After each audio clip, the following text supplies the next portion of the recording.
We're just a few days away before we depart on our European road trip, and it's less than ideal that our van looks like this before we depart. And that's because the steering pump decided to give out yesterday, and I need to change it quickly before we leave and have this thing ready to maneuver because this steering is heavy. Our adventure takes us from Gloucester to Dover with the ferry into France, all the way down to the north of Switzerland, down through the Swiss Alps into Italy, ending in Venice. Alternatively, we can split off towards the south of France and take the 3 mountain passes. Beautiful scenery, takes longer but saves money on the alternative Mont Blanc Tunnel, but both routes also include various toll charges. Whilst we're at it, we're going to try and fix the aircon, which has historically never worked, and just top up all the other fluids whilst we're at it, because this is a 2007 Vauxhall Vivaro, and I've had it for a few years and it's been problem free, but it is getting to that age where things like to break. But we've got a lot of miles to cover, so stay tuned and find out if we can make it to our destination, camping our way through Europe in my old trusty steed. And just like that, we're at Dover Port. The van is back together, running sweet with the first 4 of our 20-hour journey complete. Time to get this thing European legal. UK magnet, Julia. Thanks. And then for the headlights, and this is interesting because it comes with an immense list of different types of headlights and how exactly this can be used for all of them. It is confusion! Oh no, there you are. I see mockers. That's a Vauxhall, isn't it? Here we are. Vivaro fan 2001 on is a 44. There's 239 combinations on here. I can see it. Good God, I can see it. Oh, it looks like right hand side from the bulb we need to place these things upside down. Really? Interesting. Yeah. The rat is thinking about the UK. Now the second best thing about joining the ship is being able to go up the theme park ramp and into place. And the first best thing, is the bar. So cop yourself a drink, stick your feet up and watch land disappear above the horizon, because as soon as you get off, you'll find yourself in supermarket heaven. Something that puts Waitrose to shame, and that's good because the weather was bad. Next up, van needs to make it to campsite number 1. Yeah. And then we can rest, up. and then we're going to tuck into the most delicious of the French food that we've got. And just like that, we arrived at God's Playground, otherwise known as our first campsite destination.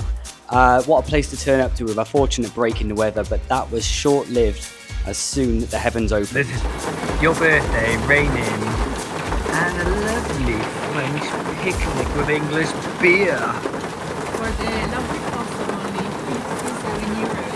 €57. After spending the night concealed in a small wheelbase van, we hoped for the best the next morning.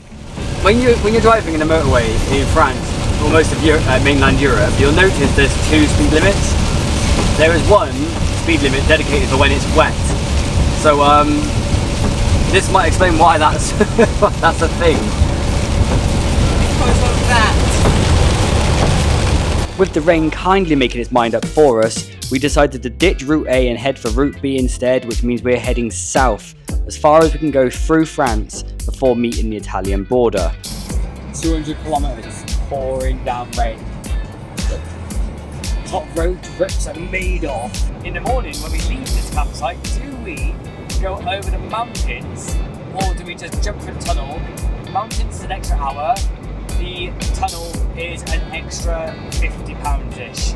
Let's just roll the lovely, delightful sights of the French highway system. Unknown to us was our new route was about to present us with some of the most breathtaking scenery we have yet to see on this road trip.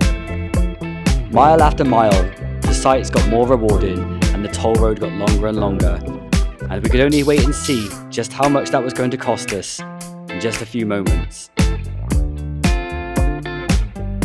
I wear my watch on my right hand because driving in the right hand side of the road, when you're in a village, the motorways are fine, it makes sense. But in a village, having something on your right hand, it's quite easy to stay on the right hand side of the road and be close to the pavement. That's a hen tip for you, you can have that one for free. So this is a bit unsettling because lights have started appearing on the dashboard and back on the ABS light again. That's come back. Where do I find that? 50 last 5 minutes. Last 5 minutes of the year, we have arrived on the spot time. Another 8 hours knocked off our timeline as we arrived at our campsite nestled in the French Alps near Chamonix. We were ready to pitch up, tired, in need of some food. When I was 22, around the time I bought this van, I decided to convert it on a shoestring budget, and with the scraps of the wood, which was the racking that was in this van before I bought it, I ended up making this. So what you see here is a bed unit, which is all designed for motocross. There's a 100-litre water tank there, a generator there, and then the fridge, which goes in that one, which is currently out at the moment. And then the bed pulls outwards into a double. And then my most recent addition was this roofing with the spotlights in here. So quite a basic setup for a bit of a road trip, but that is, to me,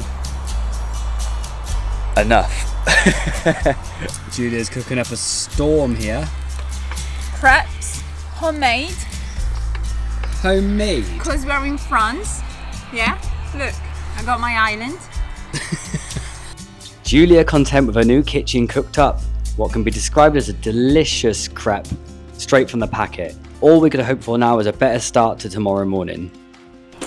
So we did change tact a little bit for today. Again, the weather's not great, and we were going to adventure over the passes into Switzerland and then drop into Italy. So it's just not the right weather for it. It's an hour and a half detour. So we're just going to bite the bullet and go through the Mont Blanc Tunnel. Now, this is a small wheelbase van. It's 1.9 meters high, and the axle measurement they use is a little bit smaller than this, but then AI likes to tell me that this will be charged as a small wheelbase van and it's a car size. So we'll find out if we're going to get copped for the extra 30 euros. When I say we haven't cheaped out, let's talk about costs of doing this, because we calculated last night. This isn't the most cheap to run van in the world ever, but with the ferry and the toll roads in France alone, we're already at 600 euros. We've got another 150 euros ish left, plus petrol, and this is all including petrol. Return journey is going to cost about 1,000 euros. Now, it's a lot of money. You could pay for 2 return flights with multiple suitcases and still cost less, including the taxis. The only benefit I can see of this is once we get to Italy, we've got something to drive around in, so you save on the rental costs. So quite a bit of traffic. And guess what? That's the situation. It's raining again. Got my hose up for the car. I'm really keen to know how the airflow in this tunnel is controlled. Now, I know that sounds boring, but we're at 14 degrees as we entered, now at 16. I reckon we're going to go all the way up to 22 degrees by the time we get to the middle. Tunnel talk is minimum speed limit of 50 kilometers an hour, maximum of 70. So I assume if you don't go fast enough, you get a fine. If you go too fast, you get a fine. I think that's quite a good policy. It should be on all roads. Keeps the traffic moving. And for the price of 55 euros, we made it as a car. Yeah, you haven't got a van, you've got a car. It's a car, it is a car.